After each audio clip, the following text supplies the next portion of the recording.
Good morning and welcome to the first hearing of the Subcommittee on Jobs, Rural Economic Growth, and Energy Innovation in the 113th Congress. I would like to just take a quick moment to give my best wishes and prayers and the support of our committee members, and really I'm sure the entire Senate, to Senator John Boozman, who's recovering from an emergency open heart surgery. I look forward to seeing him very soon across the table in the Ag Committee. We're here to talk about the importance of regional strategies in rural economic development, what's worked to boost economic development in rural communities, and what can be done in rural areas to achieve long-term, sustainable economic growth. It's a topic that presents great opportunity for North Dakota and many other states represented here on the panels. Regional strategies may sound vague, but the main point is that they target resources to where they have the most impact locally. That could mean using resources to modernize a hospital as part of a population retention strategy so it can support more people in a community and state-of-the-art services. It could mean that with multiple counties and state officials to install high-speed internet services to support a plan aimed at attracting new businesses. Or it could mean supporting local nonprofits and businesses by encouraging them to promote job training initiatives that meet the needs of prominent industries in a particular region.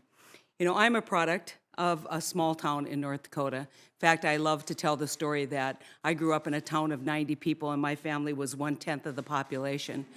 And we certainly understood that the role of those small towns is to support the dominant industry, which is agriculture. But we also know that if we're going to continue to grow and really use every available land resource in our country, we need to diversify rural America. I think because of my upbringing, I'm acutely aware of the economic and growth challenges many rural communities face: low populations, low tax base, long distance between communities, and rural towns tend to rely more on agricultural production as a main driver of their economic activity, subjecting them to price swings of local markets and exposure to the weather risks inherent in farming.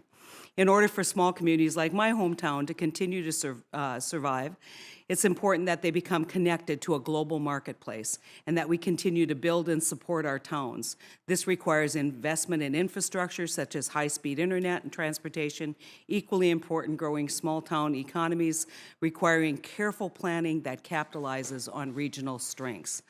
The United States Agriculture Committee recognized the importance of these regional strategies by including in the 2014 Farm Bill new targeted federal investments for USDA projects that support long-term regional strategies. Senator Brown, who told me he was coming, in particular, I think deserves recognition for his leadership in championing the regional language of the Farm Bill. Through this new approach, committee, he wasn't even here to hear me brag about him.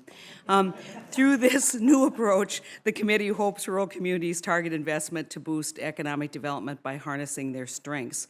We need to reinforce the importance of recent economic strides in rural communities and encourage others to do the same. Even though North Dakota has been and continues to be an agricultural state, many of our farmers, in fact, most of the farmers that I know still get much of their income from off-farm sources, making investment based on region strength help everyone.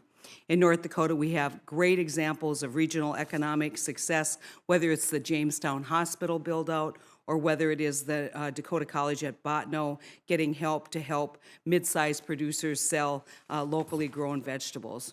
There's so much that communities can do working together. I have to tell you, I'm particularly excited to hear from Dawn Keeley from Grafton, North Dakota, one of our witnesses today. She has more than 24 years of experience. She doesn't even look 24, but she has more than 24 years of experience in economic development in our state and is recently named the executive director of the Red River Regional Council. All of us today support our rural communities and want them to grow responsibly. Today we have a chance to hear of excellent examples of how we can do that, learn from the examples across our state, and continue to support rural America.